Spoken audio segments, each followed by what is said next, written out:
Black Order Book Club. Hi, my name is Zach, and I have a question for you. Do you like children? Well, if you do, you're in for a rough time because this month I read Something's Killing the Children by James Tynion with art by Werther Dell'Edera. In this story, children are being taken by monsters, but the adults don't believe them. But then a mysterious monster hunter named Erica Slaughter arrives. She carries some very large weapons, wears a bandana over the lower half of her face, and hunts the creatures responsible for these disappearing kids. Which, if we're being honest, is a pretty cool job. What I love most about this story is that it's more than just a horror book. It's about fear, loss, and the people left behind when tragedy strikes. Plus, the deeper I got into the story, the bigger the world became. Secret organizations, terrifying monsters, and one of the coolest protagonists in comics. So, if you like horror, monsters, and really cool chicks killing those monsters, then I'm sure you'll like Something's Killing the Children. But hey, you don't have to take my word for it.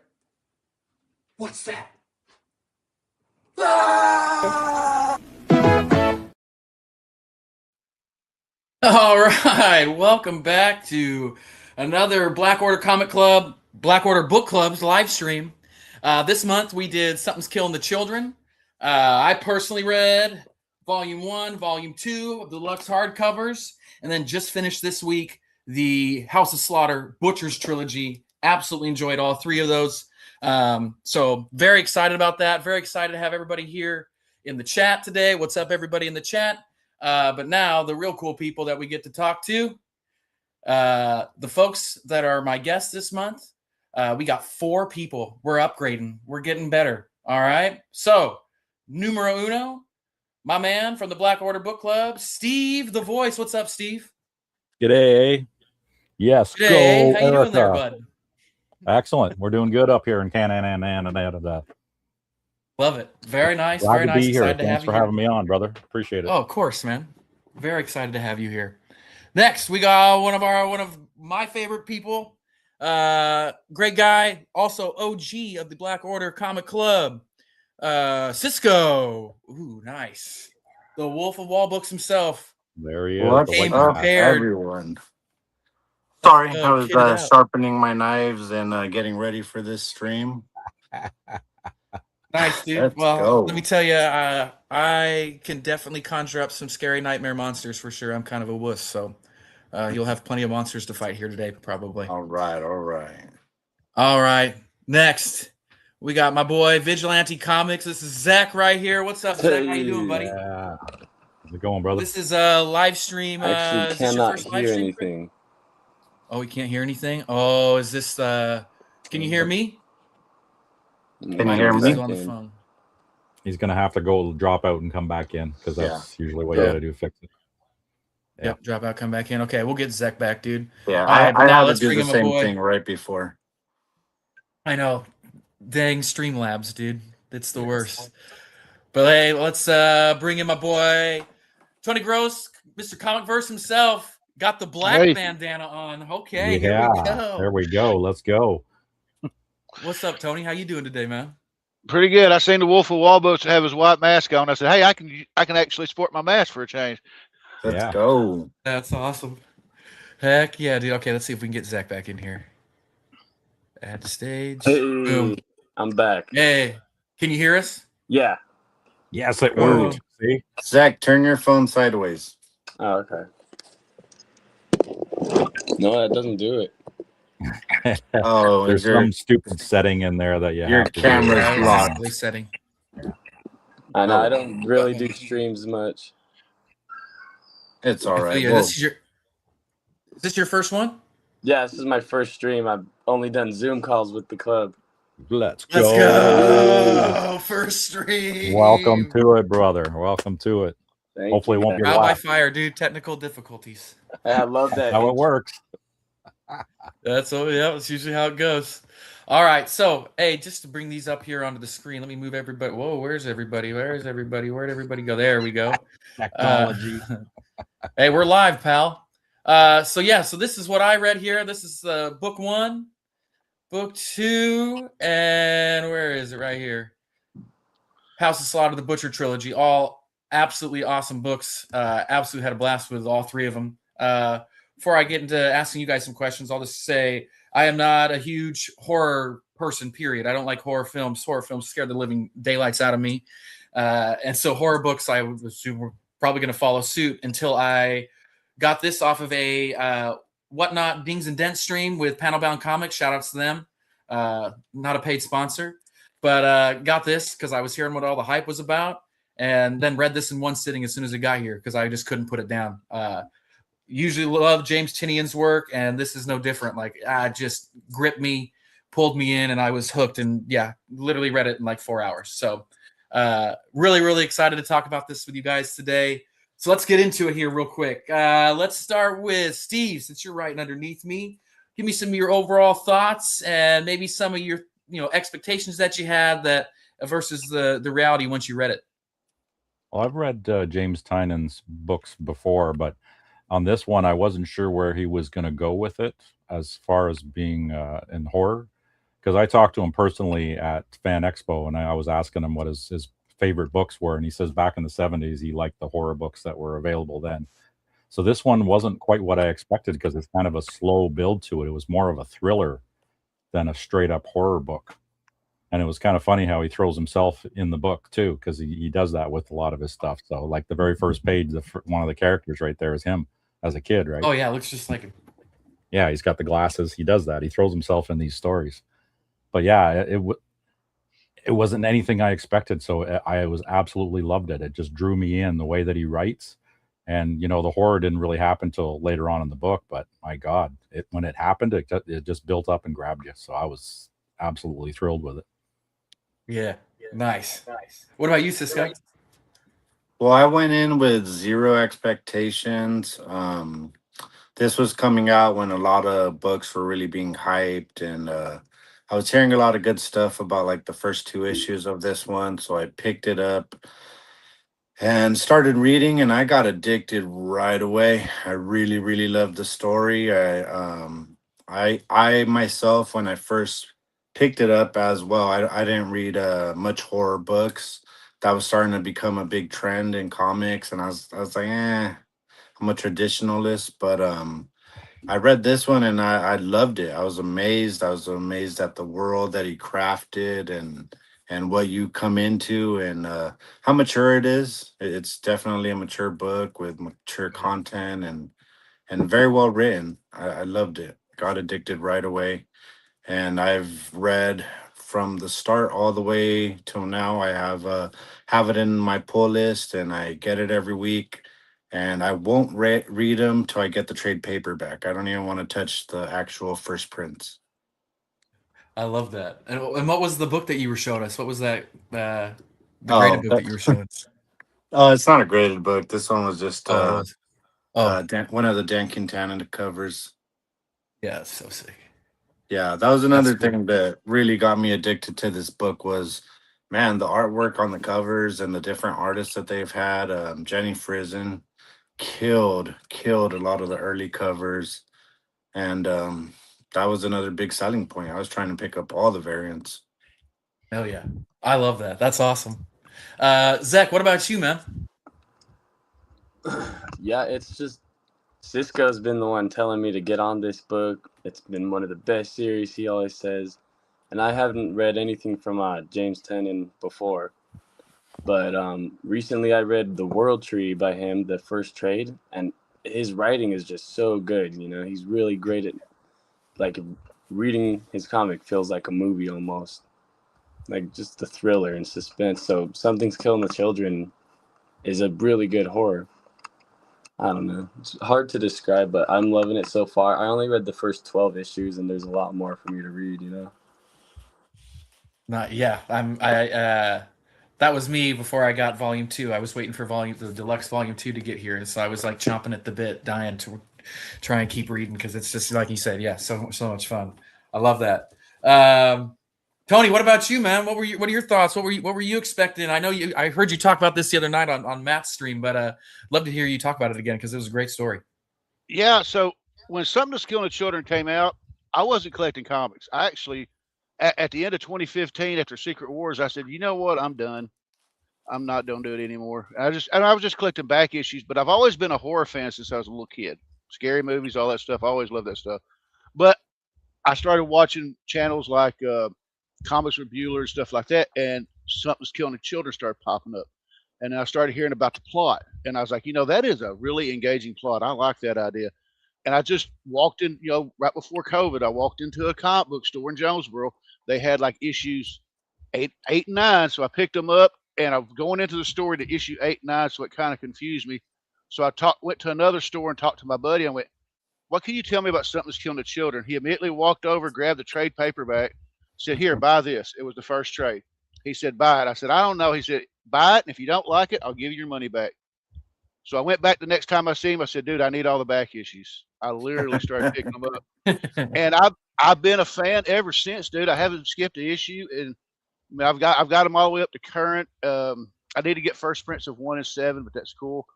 But I think the last issue I read was 46, but so I need to read like the last 2 or 3 issues. But I've just been enjoying the ride, whether it's the current story arc or a backstory.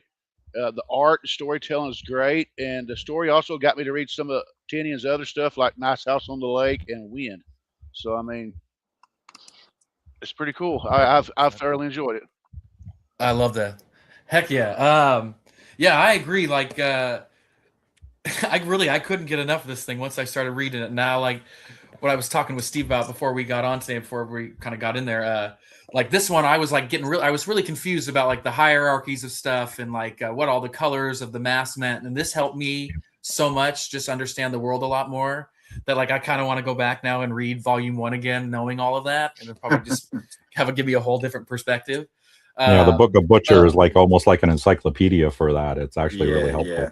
I did the same thing too. Once I knew everything, I went back and read it again. I know I'm going to do that for sure. And then, so there we go. That kind of is a good little segue, because that was my biggest surprise for me is how much I like thoroughly enjoyed it, and that's how rich the world was that Tinian built. And he didn't do it through spoon feeding you all the information. He did it through just stuff happening in the book, and some character would have a little throwaway line here that would give you a little more detail. And so that was my biggest surprise, was just how interesting and how cool the way he built out the world was. And so, yeah, that's my question to you guys. Let's start. We'll start with Tony this time. But what was your biggest surprise once you started reading? Honestly, my biggest surprise was the blood and gore, because being a classic comic person, you see it, but I never seen it in that much intensity. And the character of Erica, I loved her. We'll get more into that probably later. But it was just seeing it from, would it make sense to say, and sometimes you see it from the victim's point of view? Yes. Yeah. It was just a new idea that nobody really had done, and it just hooked me. And I just, like I said, it's one of my high points every month when I get my books. When I get a Something's Killing Children book, I'm like, yeah. I love that. Yeah, I'm with you. Like, there were multiple times you sit on the couch, my gal's doing something on her computer or whatever, and I had to kind of count to myself how many times I turned to her and just showed her a page and go, "Are you kidding me?" What? Yeah.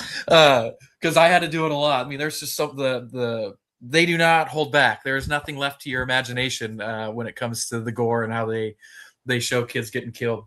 Like the image of when you see it from the parents' point of view, because they can't see the monster, but the little girl getting pulled up in the middle at the dinner table and just getting ripped in half right in front of them. My God.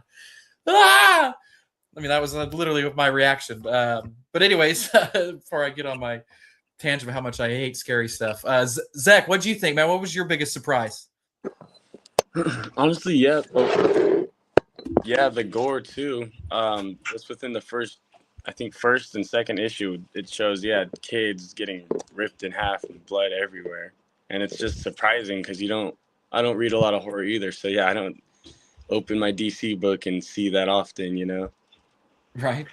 Yeah, this is not going to be at your elementary school's library anytime soon. I'll tell you. I'll tell you that No. for Yeah. sure. Good Lord. What about you, Cisco? For me, it's just a lot of different things. Tinian is such a great writer that giving you that, making you feel for the victim and bringing you inside and get closer to all the victims, like from the beginning all the way to the end.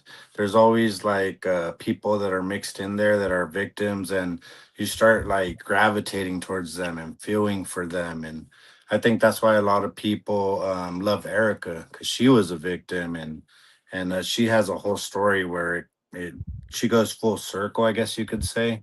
Yeah. I'm trying not to like spoil everything, because I'm hoping some people that haven't read the book will hop in today. But yeah, it's just such a beautiful, told story. I think another huge selling point for me was, I liked the story in the beginning, but once you start finding out the backstory, the Order of St. George, the whole structure, that's what really gets you in. The difference in mask, how you have to earn your teeth. That whole backstory is amazing, and really made me love it. Yeah, it reminds me of John Wick a lot in that way, with the high order and the different houses and the different hierarchies and whatnot. And instead of going out and like killing normal people, they're going out and killing monsters, which I love. That's what I loved about John Wick stuff, that they didn't touch on too much, but that cool secret societies going out and doing stuff in the world where we're all just kind of hanging out and living every day is so interesting and fascinating to me, and is so cool. So yeah, Yeah. I feel you. That was a really big, cool surprise for me too. What's up with you, Steve? What about you?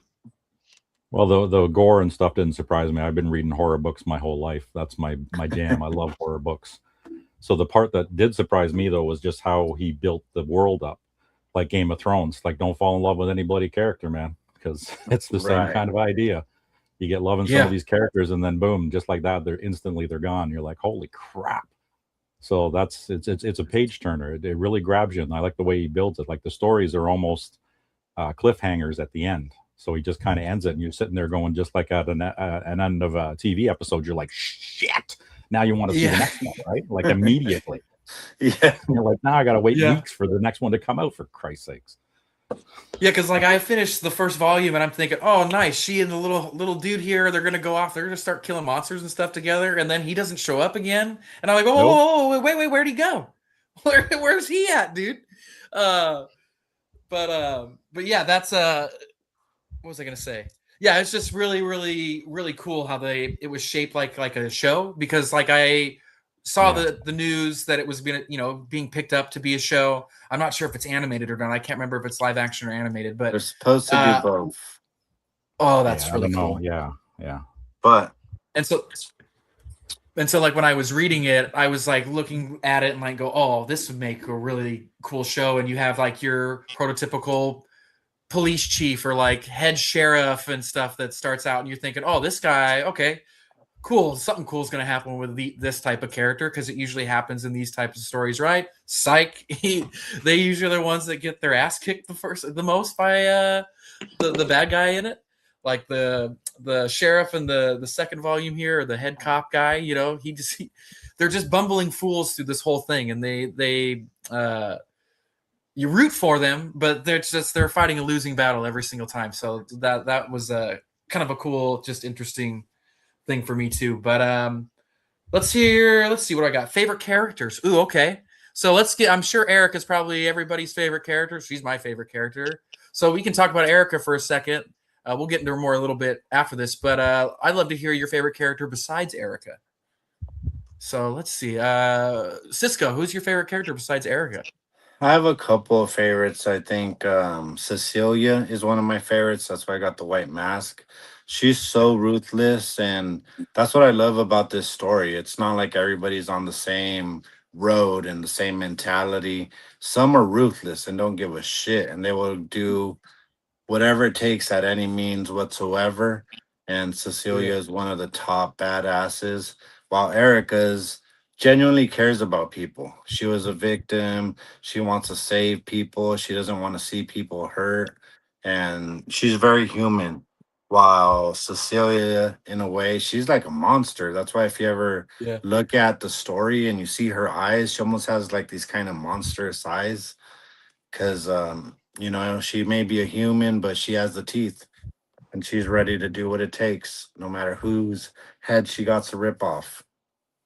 Yeah, and I like her where at least where I'm at, where you got the old dragons dying and things are not going well for the old dragon health wise, and seeing how she's trying to set herself up and what she does at the end, at least what her plan at the end of volume 2 here is trying to get Erica to kind of, I would say what blackmail may be the right word, but get Erica to come be on the council and be able to have her control Erica a little bit more was really interesting, and I thought was like you said, she's a ruthless gal, and I think putting her personal beliefs behind her to get where she wants to go is something I don't think struggles with too hard. No. But she's cool. Cecilia is a cool character. Tony, what about you? Well, some of the characters, like Cisco said, Cecilia is a really great character. I liked her, and of course, going back and forth from current to backstories. I like Gary Slaughter at the farm. Yeah. I thought he was cool, and I liked Aaron.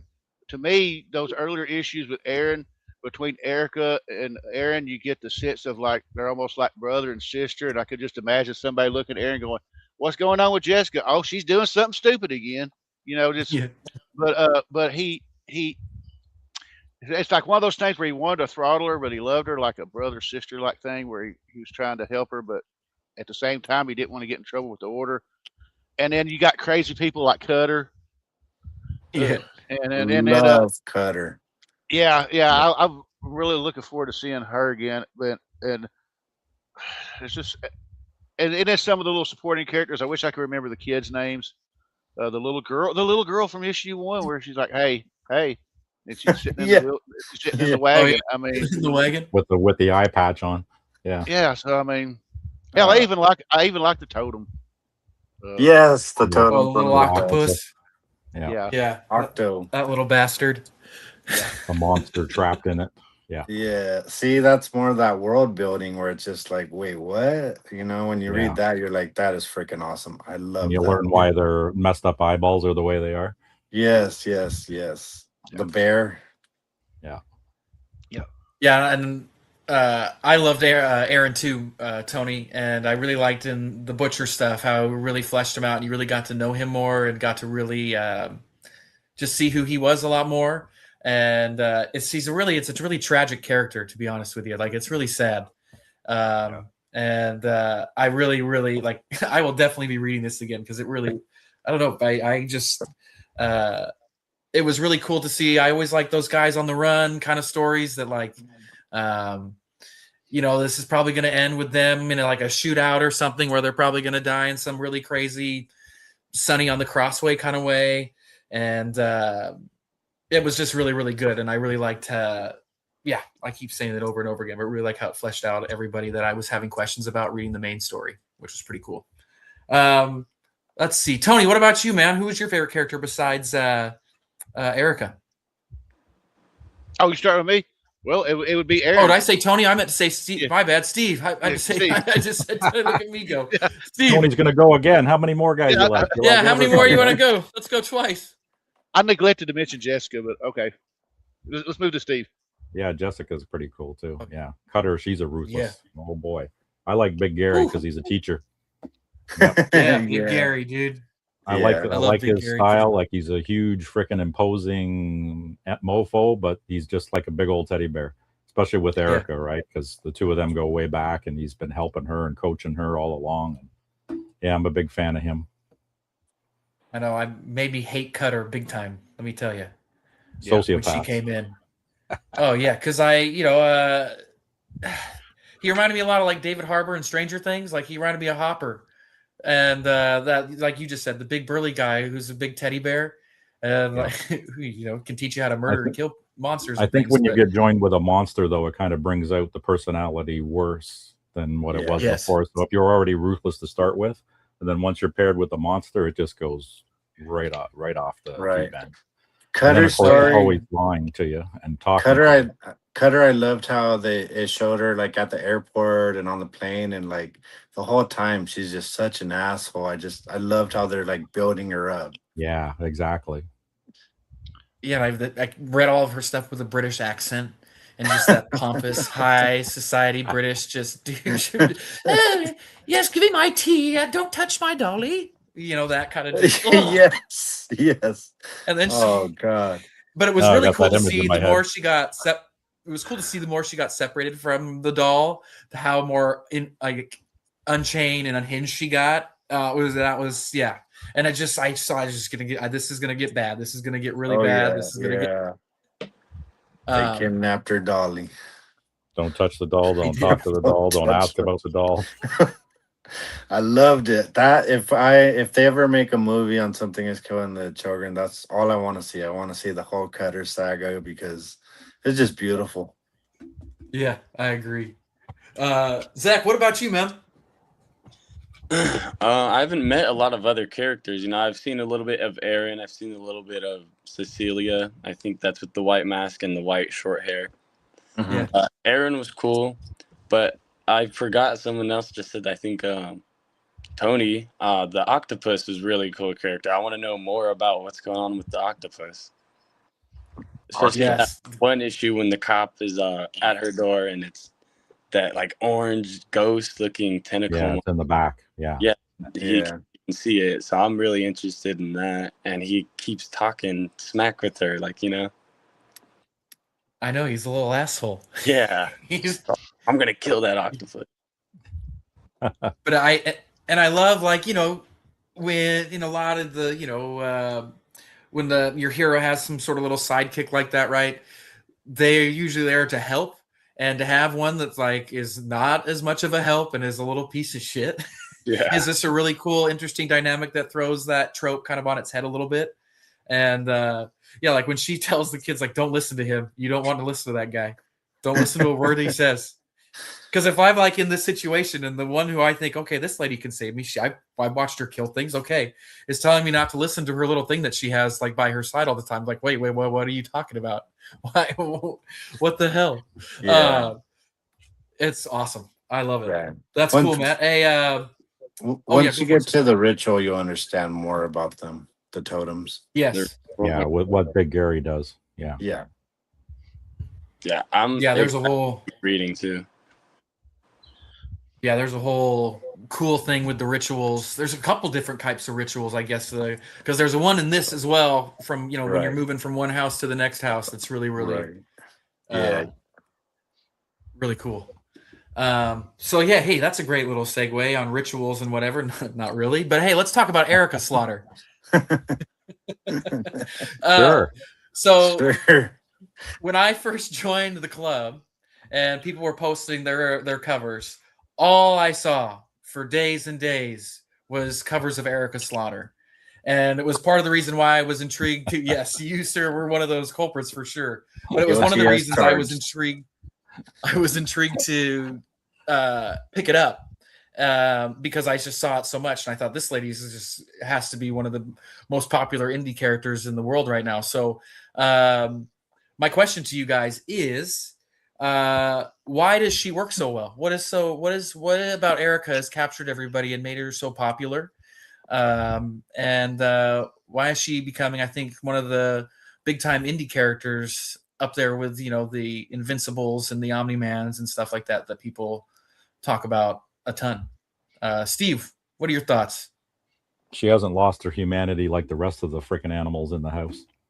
She still cares. Even when she was paired with a monster, she still didn't lose that innocence that she's got, and she genuinely cares and wants to do something about this and destroy these freaking monsters. And she absolutely hates the hierarchy and the bullshit in the houses with everybody trying to one up each other. And she just doesn't, honestly, she doesn't give a shit about any of that. She doesn't care about position. She doesn't care about power. She just wants to go out, get the job done, and save the damn kids. But there's a whole rule set with these houses and how they deal with the monsters, right? And not making sure that none of these towns ever know about it, right? There's a huge cover up that goes with this whole thing. And she's kind of set against that. Right. A lot of that sounds like it could be applied to the real world, and maybe that's why she's so relatable. Yeah, maybe that's yeah. maybe that's why a little bit. That's Uh, my 2 cents. no, I agree with you. I think that's a really good. That's a really great way to put it. I think you hit a lot of it right on the head there for sure. Zach, you got anything to add to that? Yeah, I think she's really likable right away because she just sympathizes with these scared kids. She de-escalates when all the other adults are scared and yelling and don't know what's going on. She just de-escalates and is chill. Like in the first issue, I think, when the little girl in the wagon, she's like, "Hey, can I use your shower?" And she's like, "Yeah, my mom won't be home for an hour." "Yep, I'm gonna use your shower." Yeah, yeah. Like she's just a cool, like, does her job, gets it done, and also makes the kids feel like safe and cool. So I Yeah, think that I was to say she reminds like when I was a kid and I would go to like we have the state deaf school here and they put on a haunted house every year. It's like a big community event, Oh yeah. but it's all the deaf students in the haunted house, so it's a little terrifying, dude. And they at the end you get chased with a chainsaw back to the parking lot. So like I was afraid and terrified of this as a kid, and so like I would always look for the person that I could just hold on to throughout the whole experience. And when she at the beginning of this is like looking at the girl in the wheelbarrow and is like, "Yeah, don't worry, I'll take care of you." But I was like, okay, this is the gal that I would hold on to in the scary haunted house with all the deaf kids that can't hear me scream.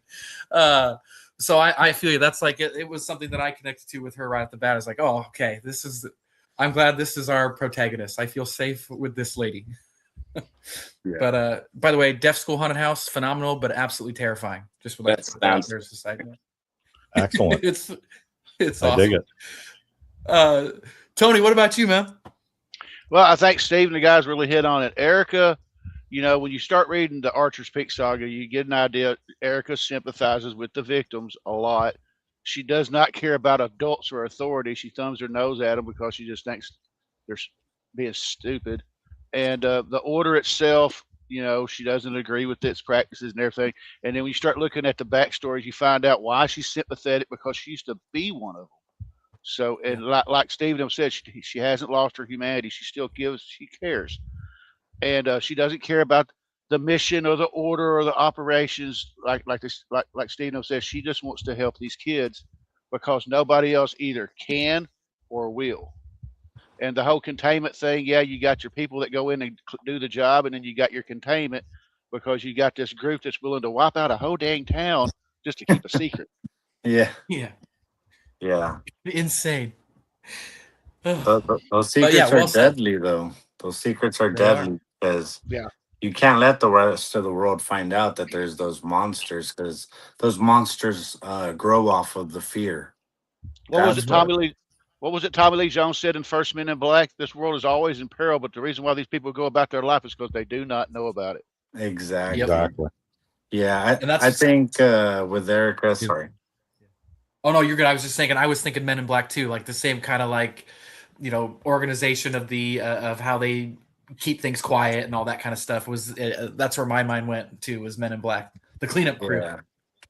With Erica, one part that these guys didn't mention is, as you read more of her story, you read when she first started out and first got her mask, and how she's running around with Jessica, and she really loved her.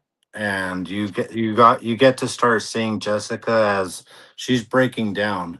Like you break down doing your job every day after a while. Imagine hunting monsters as a living.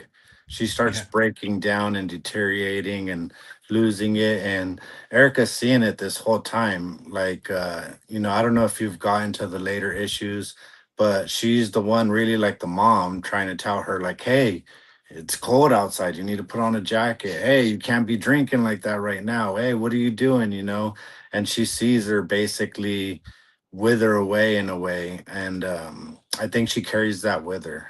I think she struggles to not let herself go in that manner, because even at the beginning when she's fighting the monsters, like Aaron's telling her, like, you can't, they're too strong, you need backup. And she's just almost understanding now where Jessica was, where like it's us or nothing. It's either going to be us or these kids are going to die. and you really start getting into her psyche and what drives her. And she's just written so perfectly. When a character is written perfectly like that, and you can see the pain in them, that's what brings you in, and just leaves you cheering for them, leaves you wanting more. Absolutely. Yeah, I feel you. Like the when everybody else is focused on all the BS with everything, she's a let's do this and let's get it done. How are we going to get it done? Not don't give me all the reasons why we can't get it done. I'm going to give you the one reason why we can, and you're She's looking in at the it. trenches. Yeah, Yeah. she's in the trenches. And Yeah. that's why I think she's such a cool character. Is like there's all this nonsense and all this drama going around, and all really she's focused on is I'm here to kill a monster and I'm here to keep kids safe. Period. The end. All your other not all this other stuff, you guys, that's for the birds, dude. I'm here to kill The monsters and keep kids administrative safe. crap. Yeah. Yeah. Another super cool Uh, thing about her real fast is I love how resourceful she is. She's pulling Yes. out Yeah. chainsaws, axes, whatever she can find. I love that. She can pivot. yeah, if you're a convenience store, you love to see her coming. I'll tell you that. Or not a Right, convenience right. store, Uh-huh. but a Hardware. store with an outdoor section. You get excited to see her. Oh yeah, she loves the hardware Uh, stores for sure. So, do you think she's already kind of getting herself up there as an all-time indie character? You think by the time it's all said and done, she's going to be someone that people talk about as Mount Rushmore indie gal or indie character, I should say? Tony, you think so? I saw you nodding your head. I hope so. I really do. I really Yeah, do hope me so. too. I do too. I think this is a great character, and he's on a. I mean, it is tough because right now is like the indie time because there's so many great indie books out right now. So there's definitely a lot of stiff competition with your like Radiant Blacks and your Ghost Machine stuff and all that. There's a lot going out there, but I think she definitely. It's just this is so different and such a cool, unique story that I think, and she's written so well that I think she really stands out over everything else for sure. What about you, Steve? What do you think? Yeah, because I really hope that she does like they keep going with the character and she keeps they keep building on her. Like I don't know what's going to happen with the fall of the House of Slaughter. If she's going to end up becoming, the Grand Dragon and take over the house. But I don't see her in that role though. I mean, I think they're trying to push for that, but she's not the type that wants to run the house. She wants to do her thing out there in the trenches.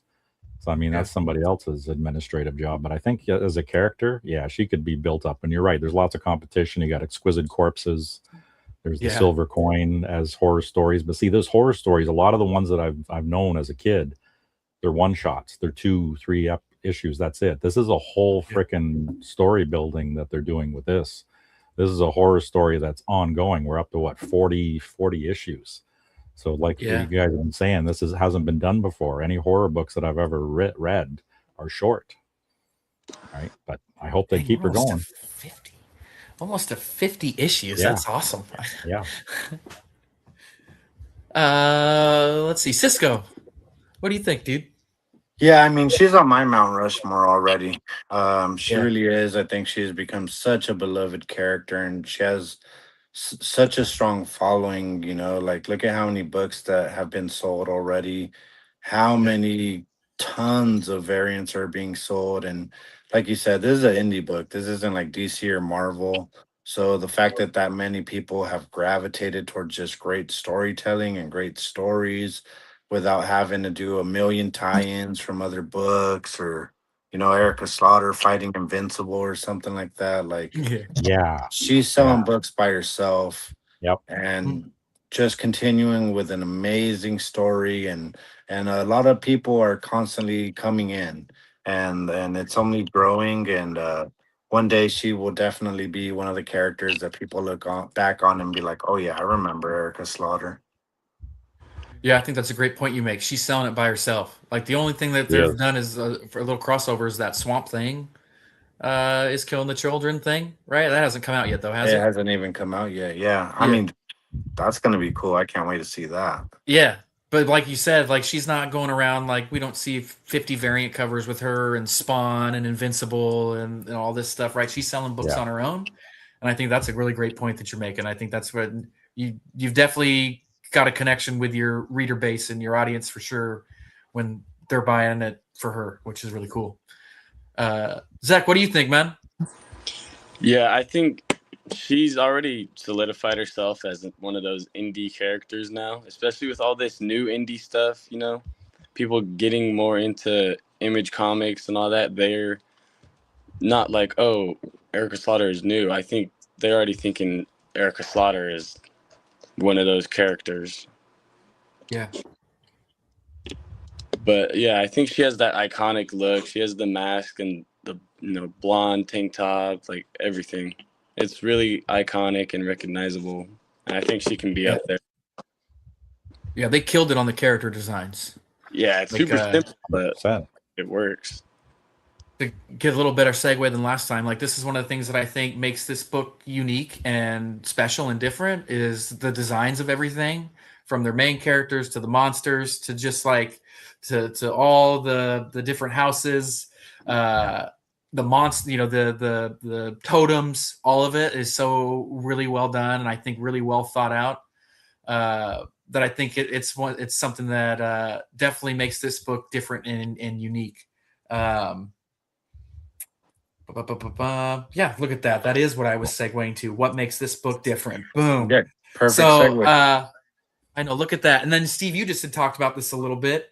You know, usually you said, right, horror comics are 1, 2, maybe 3 issues long, and this one now spanning 40 issues is something really different and interesting that you've never really seen before. Is there anything else a part of this? Because I'm new to the horror comic genre. Is there anything new or different about this that you don't usually see in horror comics besides the length?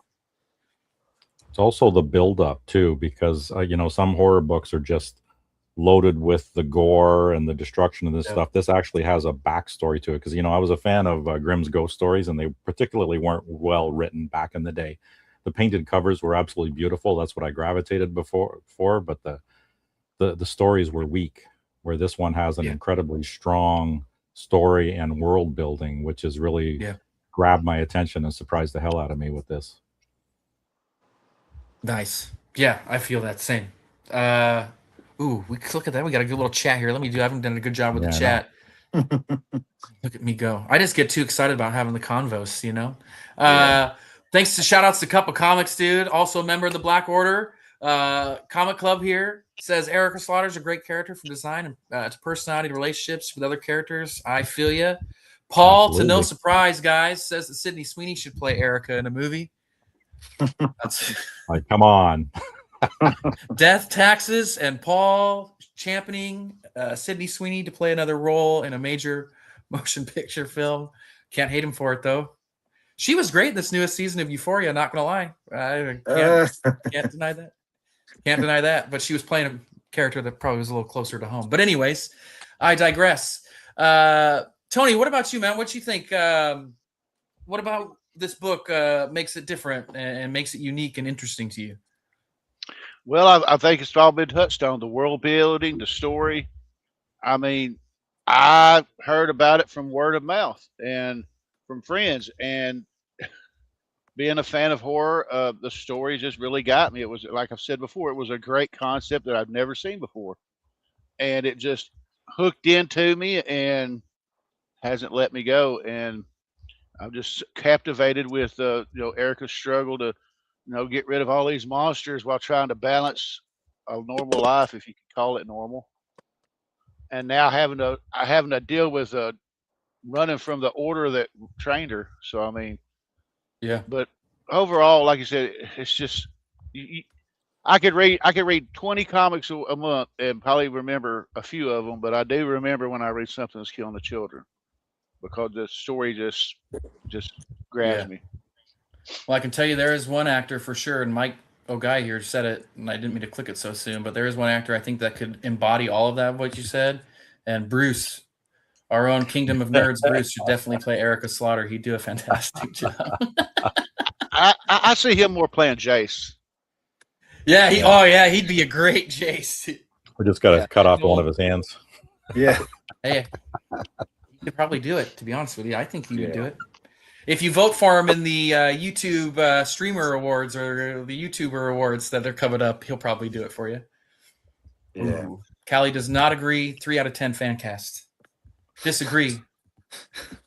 So let's get into the art and the monster designs and the designs of the mask and all that stuff. So I would love to hear what you think of the monster designs and what you think of the designs of like the different houses and the mask and the color schemes and all that. So Cisco, what do you can start out here. What you think? I love it. The artwork is simple but great. I think the monsters they're not too overly drawn out or too crazy, but they work. Their simplicity works. And once you see them hacking people to bits and eating them and ripping them apart, it really works. And yeah, it's real beautiful in a really gory, crazy way. But and as far as the mask goes, that's huge. Like that, I think that's one of the big things that draws people in when they see these covers and they see Erica wearing her mask, and then you start seeing all the other color mask and how it's written out and how every mask has its own function and how you need to earn your teeth. That was huge. You know, the Order of Saint George. You know, I remember when I was first reading it, and when they're talking about it, and I told myself, man, imagine if Saint George was a real thing. I googled it, and it was, and I was like, oh shit, like this guy really did his homework. Like it has you thinking, like, oh wow, like do I think there's a bunch of House of Slaughters out there? No, but at the same time too, like it's very smart how he crafted his world. Not that I we feel know you. I of. agree. Yeah, not that we Yeah, that know. we know of. They kept it No, secret and really I well. feel you. I love, at least in the first volume here, it gets a little more crazy in the second one, but the first one here, the simplicity of the monsters. Because if I'm a kid and you're conjuring up these monsters, you're not going to conjure up all these little crazy little details, right? It's going to be something simplistic that just has giant teeth, that is giant and has spikes. And like, I thought that was really interesting and cool. I don't know if that was what he intended, but that is at least how I interpreted it. And then into the second book here, then that kind of was shot to shit because monster comes out of the stomach and has the giant eye. It is absolutely creepy and disgusting and terrifying. So very detailed. But I will give you an update. Sorry to let anybody down here, but Bruce is not going to be wearing a wig. And will not be playing Erica Slaughter. So much for the Black Order Comic Club having representation in the casting of the upcoming live action version of this, but maybe we'll see. Maybe we'll talk him into it. We'll talk to his agent. Yeah. Tony, what about you, man? What did you think about the monsters and the designs of everything? I'm going to be honest. When I first started, if I was going to be critical about everything, at first glance, I wasn't a big fan of the monsters, but you have to read. And like you said, the simplistic nature of them, you realize that's basically the child's imagination, you know, what the monsters look like. And I love the fact that not all of them look the same, you know. Exactly. Yeah. So it's kind of hard for the kids to explain what the monster looks like because one may see it one way, you know, or whatever. But I got to really enjoying the different designs for the Obscura type and all the different other monsters. And like you said, the one with the eye and the stomach, I was like, what the heck is this? Yeah. No, But yeah, like I said, it's something I wasn't a fan of when I started, but I became a fan of really, really quickly. Right. And which one was it where you get to see the sea monster? I can't remember, but that's one. Oh, the handbook. I don't know if you guys saw that one. Was that House of Slaughter where you see? Where you talking about the monster out in the sea? Yeah. I think that's the handbook. Okay. But yeah, you get to see this. You get to see this sea monster where they first encounter it crossing. They're literally crossing from Europe to the United States, or back in the old times when it's the colonies and they're going to establish the first house over here. Gotcha. They're crossing and they see this giant sea monster, and you're just like, holy shit, that's badass. And I love that they had names for, like, they've categorized all the different monsters. Right. And that's what I found. Oh, is that the monster? That's sick. Okay. Yeah, that's cool. Yeah, in the Book of Butcher. Yeah, there you go. Book of Butcher. The Book of Butcher has all the history of the house and the different creature types. Yes, it's like a monster highly recommend that one. Yes, that one is an awesome book to have. Tells you the hierarchy. Yes, of the monsters. It tells you the first houses, how it's spread. Yep. Awesome Yeah, book. big shout outs to Tynan for being able to like sit down and like categorize all the different monsters and like what they would look like and what they would do and how they would get conjured up and all that's like that probably took a lot of time. And it pays off because it just makes the world that much richer and you're able to just enjoy the read so much more. Yeah. But yeah, so good. You ever see okay. Callie's got some great comments today. Oh, As he- always. no. But to no one's surprise, too, Bruce, Kingdom of Nerds can conjure monsters every full moon because he hails Satan. I don't know. Good job. Tell Lucy I said Good for hi. him. Zach, what about you, man? What did you think of the overall designs of the world, the monsters, the masks, all that lovely stuff? So I thought the monsters were a bit simplistic at first, but now I'm hearing there's more to it with the eye monster and the sea monster. But also hearing your guys' takes on it, that it's like the kid's imagination and it's like what a kid would see in the dark if he's all scared and there's a monster. I like that idea too. So that I think just made the first arc a lot better for me now. Like I like the monsters a bit more now, thinking of it like that. But I also would love to see some different types of monsters with more detail too. You will keep going. Yeah. I will. Yeah, yeah. And Callie makes a great point. Yeah, the monsters made me think of Yeah. the mist. Yeah, I agree. Very Wow. mist-like. I like that. Yeah, you gotta Yeah. keep in mind too. One of the first monsters was a dragon, so I'd Yeah. love to see a dragon one day from these guys. Yeah, that'd be sick. That would be really Big cool. dragon monster. Great segue. Look at we're killing the segues here. So we got a few minutes left here. So we're gonna get into some rapid fire. Then we're gonna get everybody's final verdict, and then I'm gonna share with you guys what we're doing next month. So, rapid fire question here. Favorite monster, Steve. Favorite monster. I like it's very much like an insect type monster. It was in the very first one. Mm. Yes. I forget what the name of it because these names are freaking ridiculously long. Ospiculora type and blah blah blah blah Heptapoid, type and Vindibinoid. all those. Yeah. I like the big insect looking ones. They were pretty dope. Like that first one was, and that's what it looked like. It looked like insects, and again, something right out of the kid's imagination, right? Yeah, Right. something like Yeah, bad. that thing is pretty There wicked. it is. Yeah. Yeah, I like them too. They were pretty sick. What about you, Cisco? Like I said, the sea monster was one of my favorites just because it was so different and crazy. I was really blown away by that. I loved when I saw that. But all of them are really cool. I like the three that hunt in the pack. Those are cool too. Yeah, those are neat. Yeah, those are vicious little monsters. They Yeah, are. they are. Ugh. Zach, what about you, man? So I haven't seen many, but I think my favorite are the 5 little babies from the first monster. They're cool looking. Yeah, you and gotta they're watch all out for the babies. packed. Yeah. Yeah, they're the deadliest. I did read the Volume 9 trade, and there was a different type of monster in there that had like longer limbs, but I think I'll give it to the baby. Nice. Tony. Well, I was gonna go. I was gonna go with Steve with the insect one because I love the insect one. But like I said, that whatever the heck that monster was with the eye and the tummy was that was really tripped out.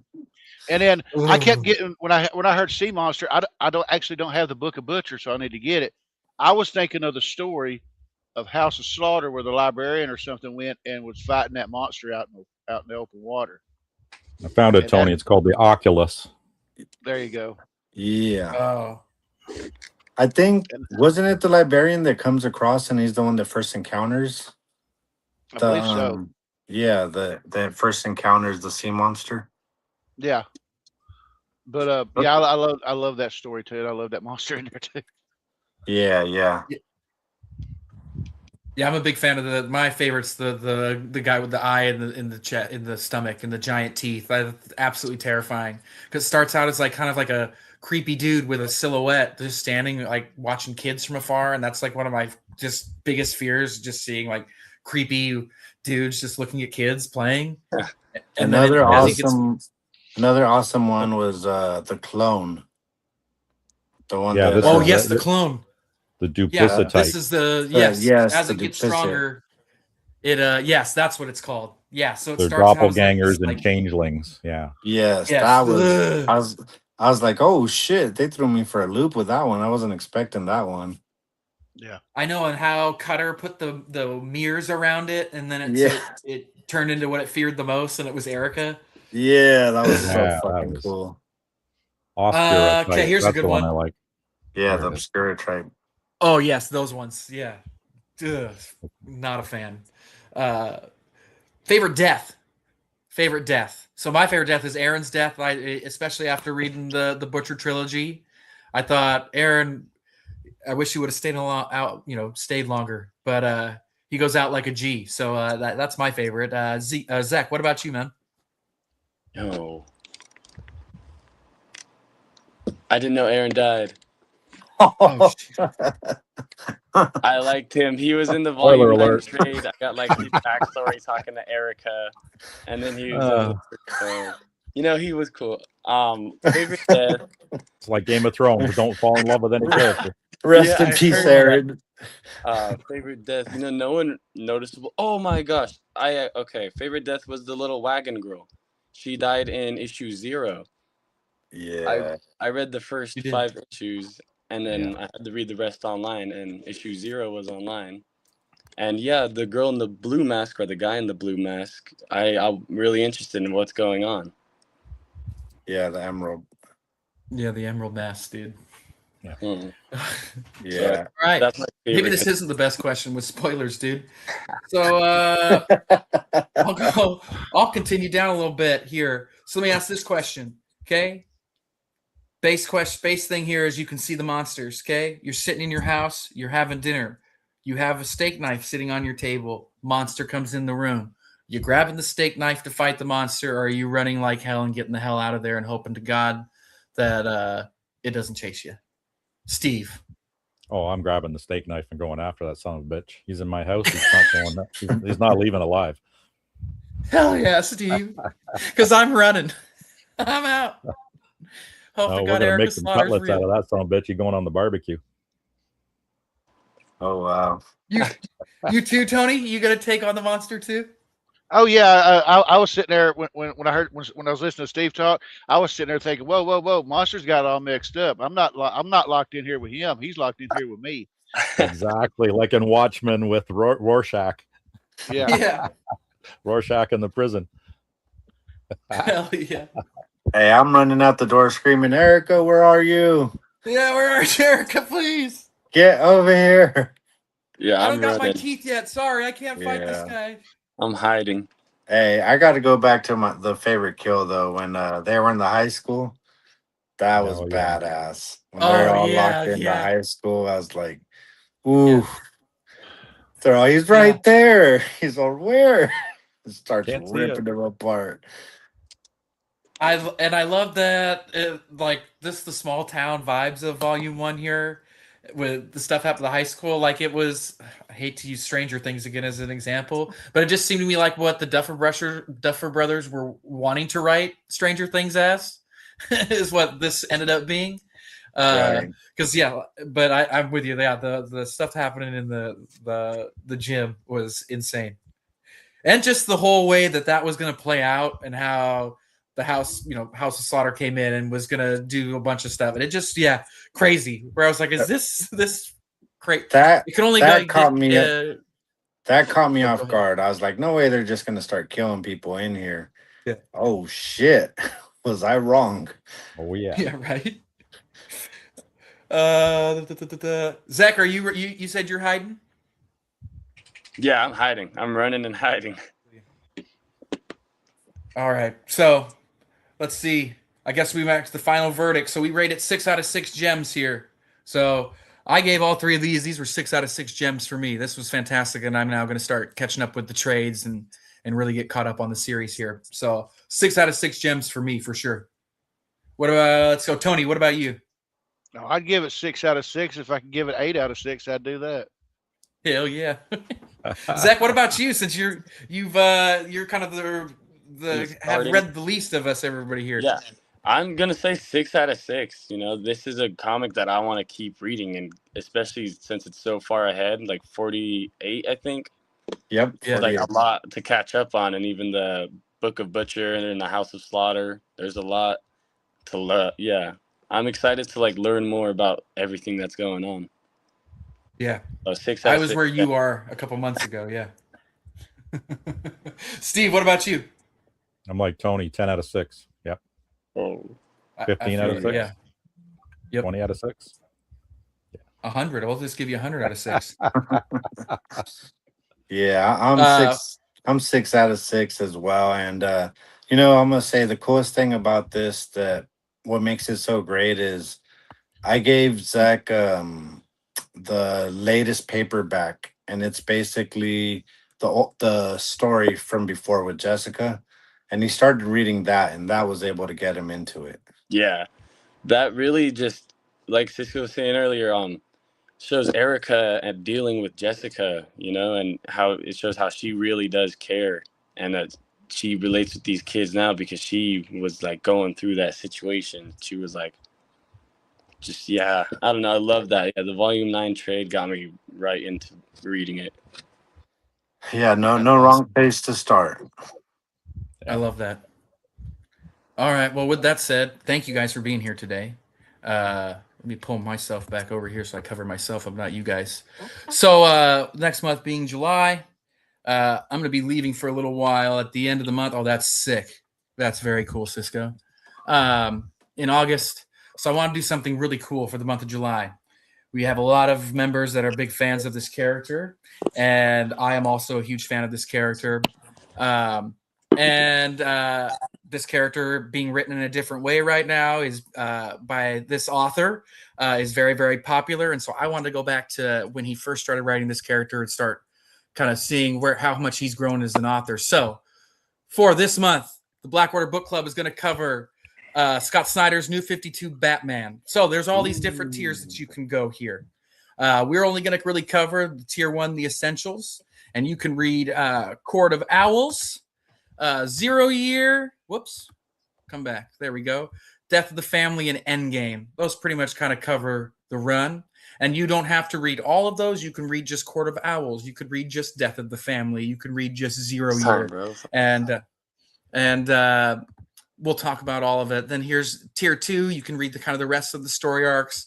I love Bloom and Super Heavy. They're pretty great and interesting. And then if you really want to go crazy, you can read Dark Knight's Metal, which that entire run builds up to.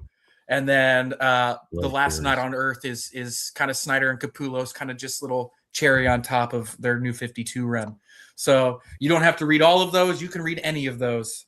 I'm definitely going to be reading a lot of 0 Year and Court of Owls because that's kind of what the Robert Pattinson Batman movies are kind of pulling from. So yeah, very excited about this.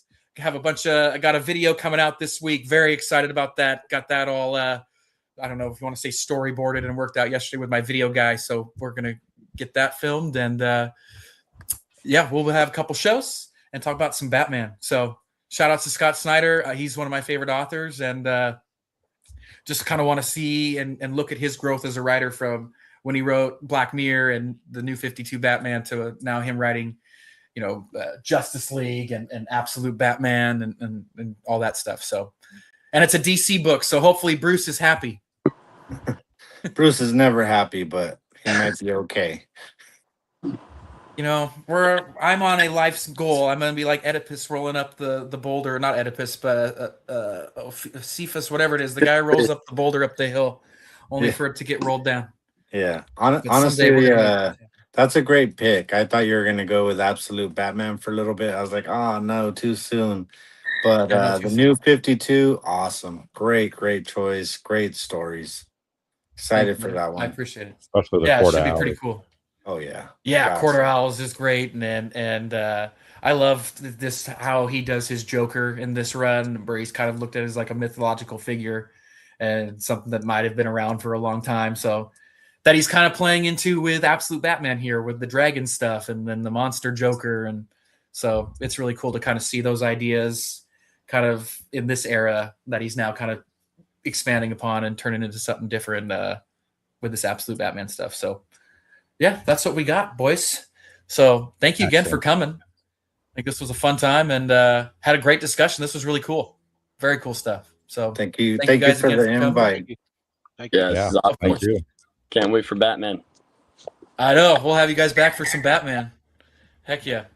All right, and then thanks everybody in the chat. Callie, Bruce, Paul, our boy Cup of Comics over here. Shout outs to him.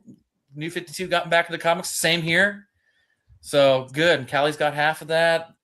Perfect. Everybody's got the Let's book. I'm go. glad. I've tried to pick something that is pretty easily accessible too. So if you got the DC Unlimited, it's on there. If you got Kindle with your Amazon Prime, then it's on most of the runs on there as well.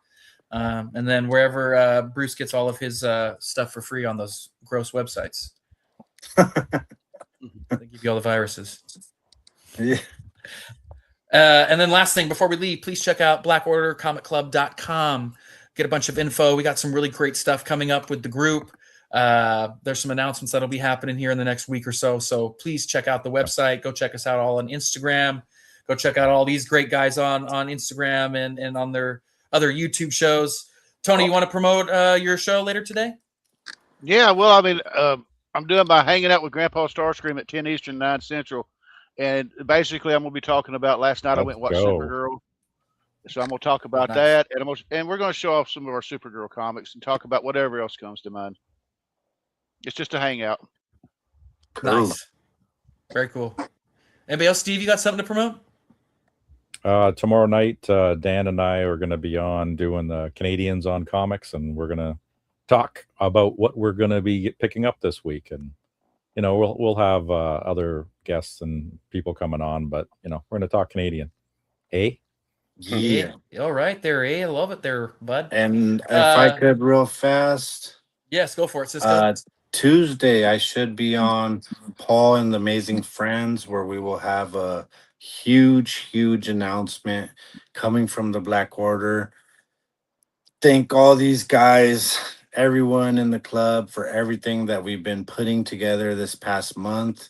We have some amazing surprises.